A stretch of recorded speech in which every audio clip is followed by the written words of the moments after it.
So again, I remind you, this whole event we're talking about, this whole temple, and everything that's going on here in chapter 11, 12, and 13, see on the map, I mean the slide in front of you, that's Daniel 9, 24 to 27. God's prophetic word in Daniel is directed at the future of Israel. See, that's where the confusion comes in. It's not the church. All of this has nothing to do with the church. The church is around the throne. This has to do with Israel. Do you see that the tribulation is for Israel?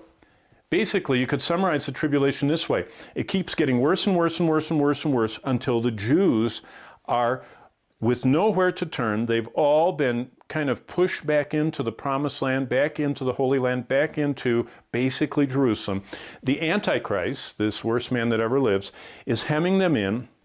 He's assembled the biggest army the world's ever seen, what we would call the Battle of Armageddon. They're all gathering at Armageddon. They're going to march together to annihilate the Jewish people in Jerusalem. And it says in Zechariah, let me go to the next slide there, Zechariah 12 to 14, what happens is the Jewish people are surrounded. 2/3 of them have died. 1/3 is left. They know there's no hope. And at that critical last moment, they see themselves surrounded, the armies of the world, the Antichrist, that they formerly, when he opened up the temple for the first 3.5 years, they were following him, but now he turns on them, hunts them down, and they realize all is lost. You know what it says in Zechariah 12 through 14? The Lord pours out on them the spirit of grace and mercy. And they go like this. And they look up and they say, only you can save us. And at that moment, Jesus breaks through the clouds with all the armies of heaven behind him, including us.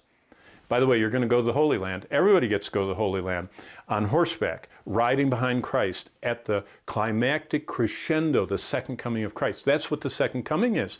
Jesus comes back to rescue the Jewish people because Iran, all the coalition of nations are fighting with the Antichrist, World War III, attacking Jerusalem because Satan wants to destroy Israel.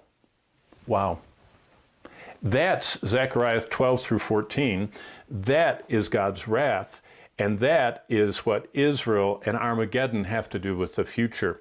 And so all of that is tying together the scripture. Now remember, the book of Revelation draws together over 800 allusions, quotations, verses, prophecies from all the rest of the Bible, and combines them in what we would say is chronological order. Look at the next slide. Jerusalem in the tribulation period. The tribulation is when all the nations of the earth turn against the Jews. Where's that? Zechariah 14, 3 and 4. It says, then the Lord will go forth and fight against those nations. That's the second coming of Christ.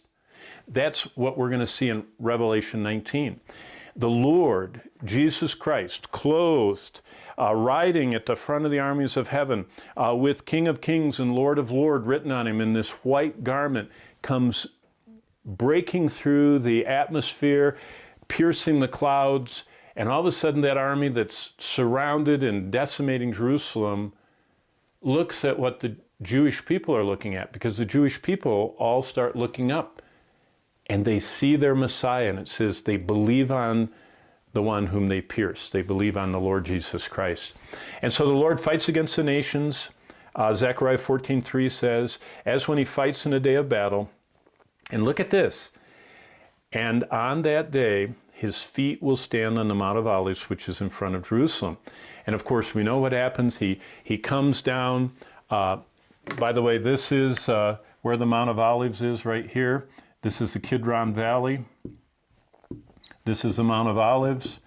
And Jesus comes down to stand on the Mount of Olives right here.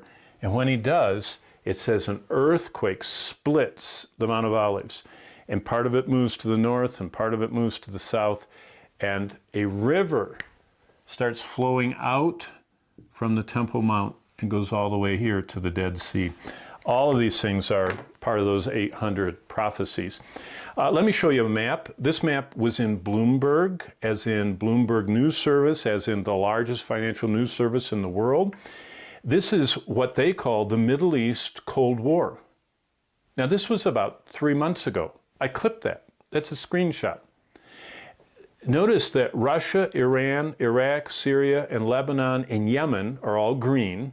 Those are the Iranian sphere of influence. In red is Israel, Jordan, Saudi Arabia, Bahrain, the UAE. Right now, the red are the Sunnis, the green are the Shias. And those two branches of Islam are fighting each other. As you know, Iran sent drones to attack the Saudi oil fields a little before Christmas. It was before COVID-19. That was the disaster. It just rocked the world that Iran attacked Saudi Arabia at Christmas of 2019. But that's because God says, listen to this, Ezekiel 38, 3 through 6. See that on the screen? Thus says the Lord, behold, I'm against you, O Gog, prince of Rosh, Meshach, and Tubal. I will turn you around, lead you and all your armies, horses and horsemen, splendidly clothed, a great company, all of them handling sword. Now look at the list. Persia. Now wait a minute. Persia? Yeah. Up until 1947, Iran was called Persia. But then, when they got their independence, through the post-World War II dividing up of the countries, they were called Iran. So Iran, Ethiopia, and Libya. Now you say, what are all those? Well, look at the next map. This is the Armageddon Coalition. This is the group that are leading World War III with Iran or Persia, going to attack Jerusalem, driven by Satan. Look at that map. Magog, that's the geographic region of South Russia. Gomer and Togarmah is basically Turkey and Syria. Persia is Iran. Libya is Libya, and Ethiopia is Ethiopia. And that's the coalition that comes from the north, from the south, from the east, and from the west to attack.